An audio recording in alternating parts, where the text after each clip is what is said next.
Qué bueno que está con nosotros. Esto es Conversaciones. Comenzamos.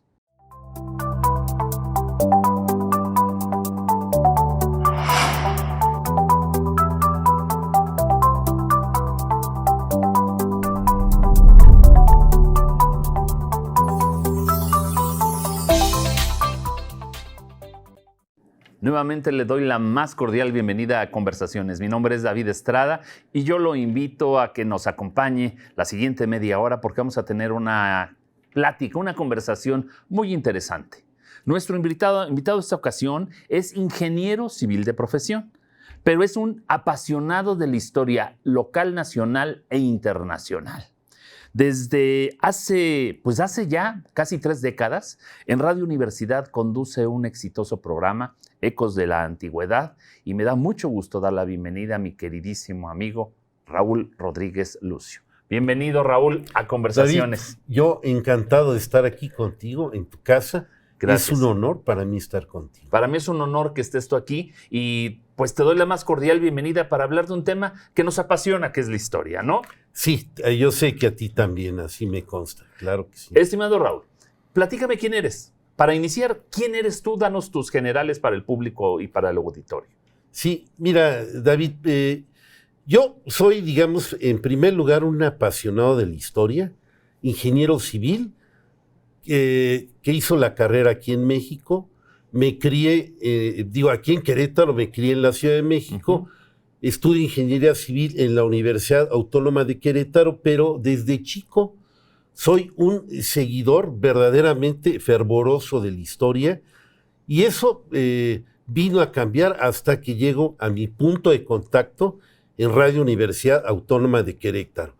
Claro, vivo de mi profesión porque como tú sabes cómo son estas cosas, hay que buscar algo un poco diferente para sobrevivir, pero y de ahí vivo de la ingeniería civil, de todo lo que implica ese trabajo.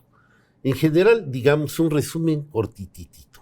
Así es. Antes de entrar en materia de tu llegada a Radio Universidad y la creación de este exitosísimo programa, yo quiero preguntarte, dicen obviamente que infancia es destino. Tú dices que desde muy pequeño te llamó la atención la historia. Platícame cuáles son tus primeras influencias, lo primero que te llamó la atención y por qué. Sí, hay una experiencia definitiva que me marca. Allá en la Ciudad de México estaba en las famosas escuelas de maristas lasallistas. Yo estuve en el Colegio La Salle y ponen un especial énfasis en lo que es la historia. Sin embargo, en el 5º año de primaria tuve un maestro que de veras debió haber sido historiador o novelista o cuentista o con una habilidad de expresión verdaderamente grande que me deja impresionado, totalmente me deja en shock, me deja soñando y digamos, a partir de ahí nace mi interés por empezar a leer, a preguntarle a mis papás, oye, ¿qué pasó aquí? ¿Qué pasó allá? ¿Qué es este tema? Cuéntame, tú qué sabes, y empieza una especie interna de búsqueda y de lectura. Digamos, esa parte es primordial como la que me inicia y dice, yo nací para esto. Digamos que tú fuiste un niño monstruo, ¿no? Digo, porque en esos tiempos, para que a un niño le llame la atención la historia, así como las matemáticas, que son áreas muy, muy difíciles, ¿no? Para poder seguir, ¿no? Entonces has de haber sido un niño monstruo en ese aspecto. ¿Sí fuiste así? ¿Sí te veían así tus compañeros porque te llamaba la atención la historia? Sí me veían un poco diferentes, sobre todo ya cuando estás en secundaria, bueno, en las siguientes etapas de la educación, te ven curioso. El maestro de historia a veces te ve raro porque lees, le contestas un examen, le escribes prácticamente una carta de cada respuesta. Sí te ven un poco raro, pero digamos, nada más hasta ahí. Claro. Digamos, en todo lo demás era normal. Tenía mis amigos, jugaba, llevaba una vida como cualquier persona, cualquier estudiante, ya sea de la Ciudad de México o aquí en Querétaro, que se está desarrollando. Pero sí, te ven un poquito raro. Así es. ¿Y cuáles son los temas que a ti en lo particular, como niño, como joven, como adolescente, te llamaban la atención y fueron en los que te adentraste? Lo primero fue historia de Grecia y Roma.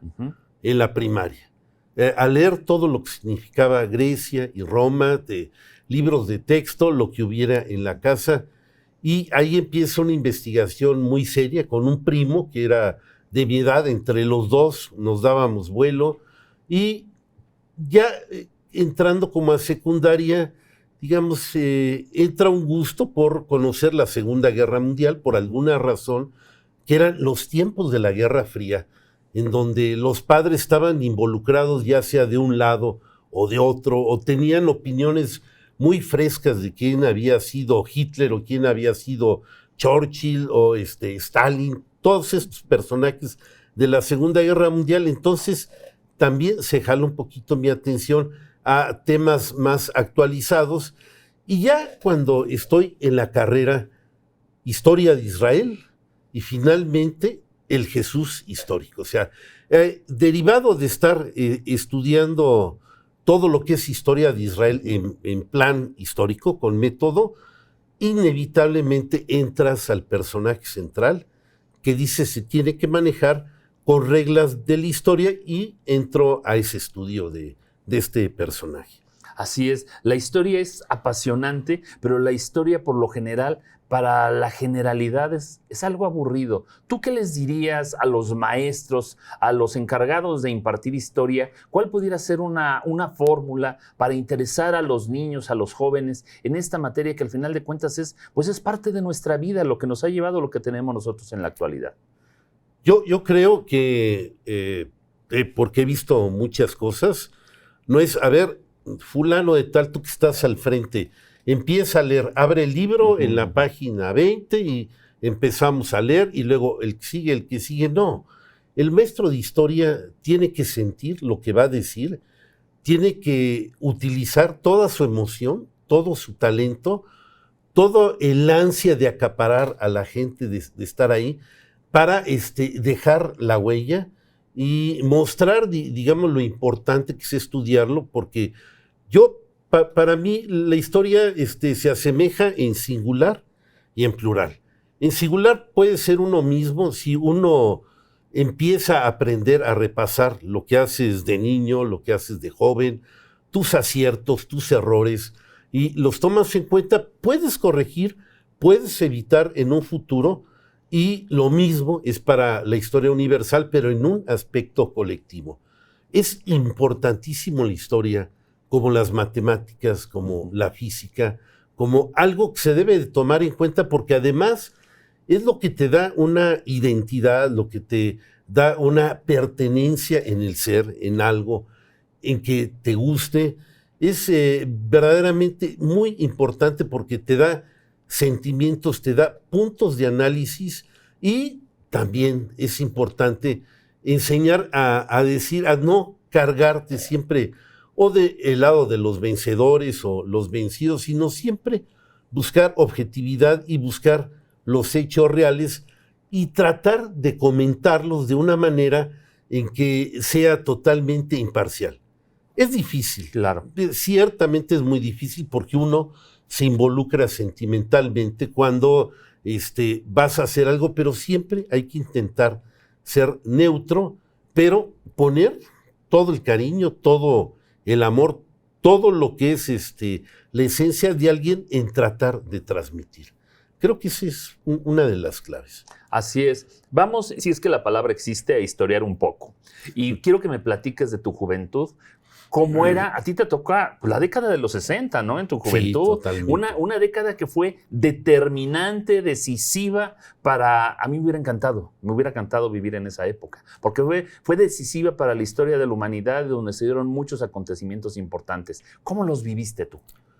Sí, yo, digamos, soy un niño estándar, nacido ahí en la última parte de la década de los 50, que tiene memoria de la década de los 60. Obviamente vi el nacimiento de los Beatles, vi todo ese movimiento que fue verdaderamente impactante. Por ejemplo, el asesinato de John F. Kennedy, el del otro Kennedy, del hermano, el movimiento, digamos, lo que pasa el 2 de octubre de 1968 en Tlatelolco.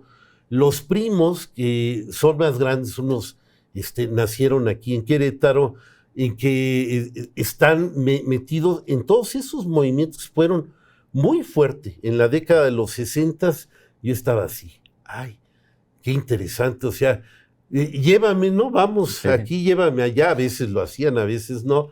Pero realmente era un niño en la década de los 60, digamos, ya cuando entro a la década de los 70 empieza la adolescencia y mi juventud, pero es increíblemente, tengo unas memorias muy fijas y muy fuertes en esto de la década de los 60 y los 70, pues ya es un poquito diferente. Si hay un cambio, se va dosificando el asunto, entra, digamos, un punto ya no tan idealista como había sido anteriormente, pero sigue un desarrollo, por ejemplo, de la música pop en inglés y todo, un gran movimiento, y es ahí donde ya está la juventud, una juventud en que todavía no hay los adelantos tecnológicos que luego conocimos y que vivimos, quizás igual que los niños de los 40, de los 50,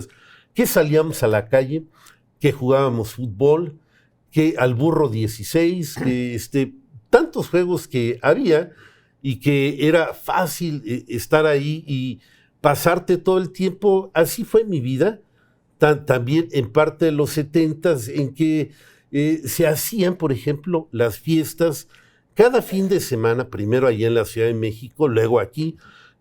Cada viernes un amigo se comprometía a pedir permiso a sus papás para hacer una fiesta con Coca-Colas, con un pastelito, con algo, con el famoso tocadiscos, sí, para poner los long plays, ponerte a bailar y platicar, y era una época hermosa, esta de los 70s, que se va viviendo así, y es como mágico, ¿sí? El verlo. ¿Cómo? O sea, es que ¿cómo lo íbamos nosotros a imaginar?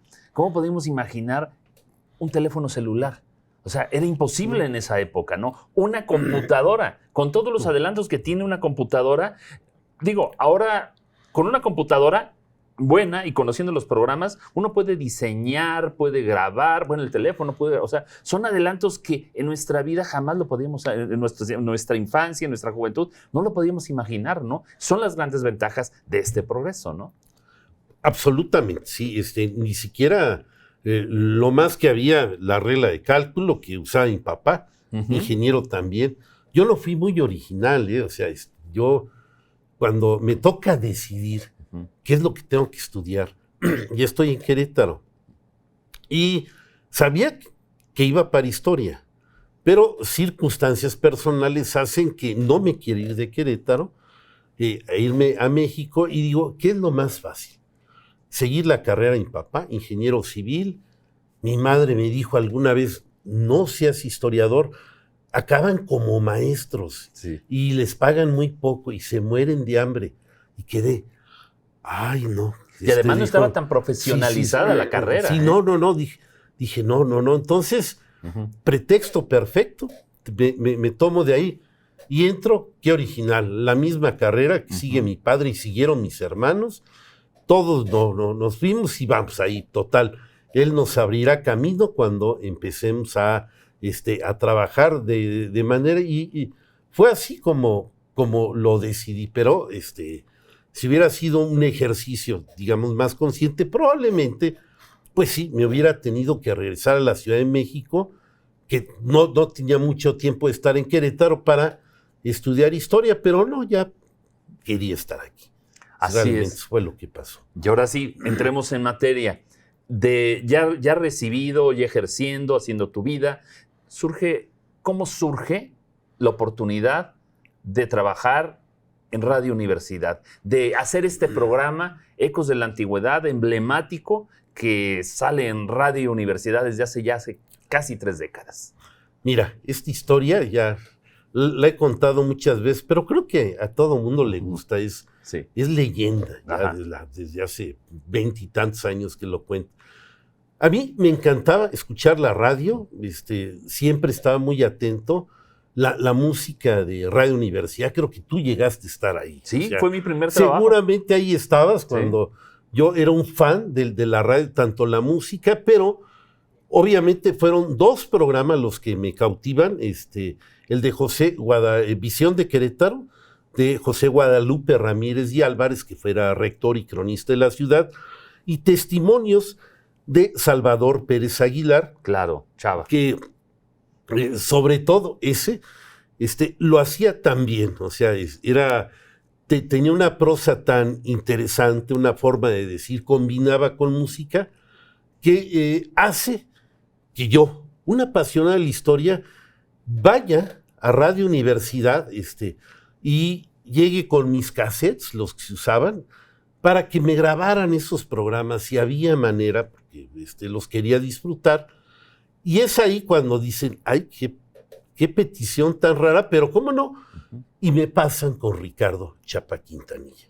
Ricardo Chapa, nuestro mutuo amigo. Sí, nuestro mutuo amigo. Bueno, ahí pues empieza todo. Él primero me graba los cassettes, a ver qué quieres, tengo de esto y todo. Dejas un cassette, o sea, en donación de lo que lleva. O sea, tenía que llevar 2 cassettes para que me entregaran uno. Y empieza, esto habrá sido a principios del 95, en febrero o marzo, y empieza a crecer una amistad, empezamos a hablar porque soy constante, voy y vengo por mi cassette, hasta que Ricardo, ya intrigado, dice, bueno, esto que estás pidiendo es muy raro en ti, ¿no? O sea, nadie lo había pedido. A ver, cuéntame, es que me encantan los programas, o sea, son increíbles y yo me sueño haciendo algo parecido. Dice, ¿cómo? Y ya le conté ya mi perfil de historia, incluso había dado unas conferencias en algunos colegios de medicina, de algo, en donde, bueno, pues todavía ni sabía que iba a estar en la radio, pero sí sabía de historia. Entonces me dice Ricardo, dame tu material, dame todo lo que tengas de lo que has hecho y vamos a tramitar un programa. Fue idea de Ricardo Chapa. Un programa, porque estos 2 que tú pides, ya uno ya había muerto y el otro ya no estaba. Salvador Pérez Aguilar se había retirado. Claro. Y ahí nace la idea de Ecos de la Antigüedad. 30 de septiembre de 1995, tratando, bueno, pues un programa de perfil histórico que tiene como principal objetivo la difusión de pues lo que es la historia, la cultura para todos los niveles de una manera muy amena, muy coloquial y donde has tratado temas diversos, desde la universalidad hasta la particularidad, digamos. Aquí tengo una lista, desde, tú lo comentabas hace un rato, la historia de Jesús, la historia de Israel, la historia de Roma, la Sábana Santa, el 11 de septiembre, las Torres Gemelas, también la conquista de América, después te vienes a la conquista de Tenochtitlán, Maximiliano en Querétaro, la historia de Querétaro, la fundación de Querétaro, leyendas como la de la Carambada y la Llorona, también hablas de la Virgen de Guadalupe, de todo lo que se ha dicho al respecto, tradiciones como el Día de Muertos, miércoles de ceniza, abarcas todo esto en tu programa Ecos de la Antigüedad. Platícame en esta historia de casi 3 décadas de Ecos de la Antigüedad, cómo ha sido la evolución y aparte en un horario aparentemente tan difícil de que lo puedan sintonizar, tan fácil y difícil a la vez, ¿no? Sábados en la mañana, claro que sí. 8:30 de la mañana. Sí, obviamente esto ayuda a la pasión por la historia. Claro. Pero desde que inicia hay una excelente idea de parte de Ricardo. Dice, vamos a poner un colaborador, alguien que te oriente, porque yo nunca había hablado en la radio, y me ponen a Gregorio Rangel Otero, que de seguro... Goyo. Gregorio y yo empezamos Ecos de la Antigüedad. Mi estimado amigo. Un gran amigo, una persona de la que aprendí muchísimo. Sí. En paz descanse, pero fue excelente, y él me impulsa y me hace sentir la necesidad de que esto no es de estar solo, no es de que yo me coma todo el pastel. Es de invitar, siempre tratar de buscar, tener gente, colaboradores, gente que se parezca a mí, que les guste, que quieran brindar, o sea, que quieran difundir, ¿sí? Y expresar lo que sienten para que no se acostumbren solo a una voz, sino haya matices, haya otras opiniones. todo esto, bueno, hace que el programa, rara vez yo estoy solo, si te has fijado. Sí. Siempre hay un colaborador, 2 o 3, o siempre hay alguien que apoya para que nadie se vaya por la libre, todo esté un poquito discutido, que te pregunten, que escuchen otra opinión, o que tú dices una parte, ahora tú dices otra. Siempre hay varias versiones Sí, del siempre hay mismo tema. varias versiones, vamos a discutirlo un poco.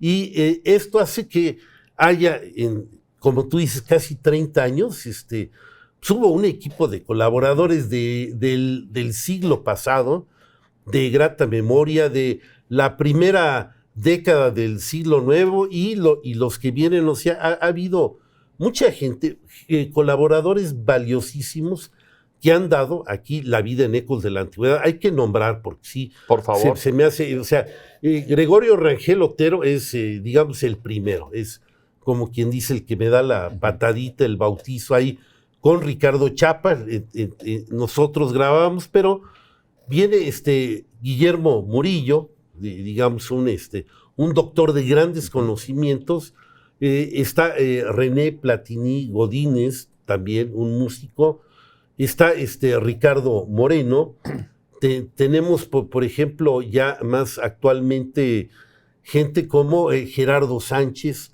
también que creo que conoce un fanático de los Beatles, José Quesada Fox, que ahorita está conmigo, bueno, Leti Garfias, que estuvo primero en Ecos de la Noche, y bueno, ahorita ya tiene el programa de Corazón de Radio.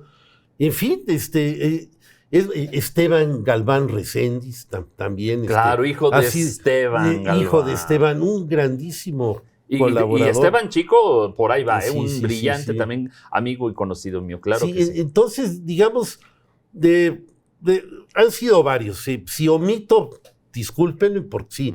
Y que han dejado mucho conocimiento y saber en lo que es aquí este programa, que han estudiado y que han participado, dejan un esfuerzo, y creo que esta es la fórmula, ¿no? O sea, yo no puedo solo, y creo que, y me quiero divertir.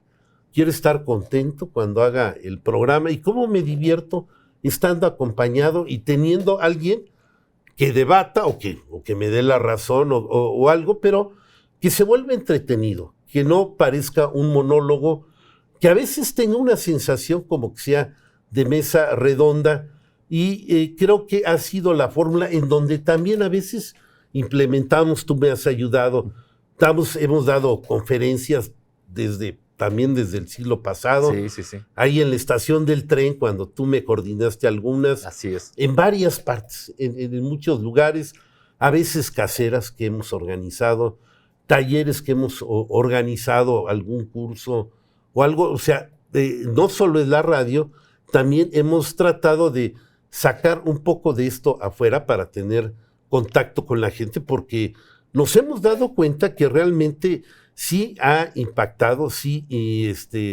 ha tenido penetración en la gente. Así es, claro. Sé que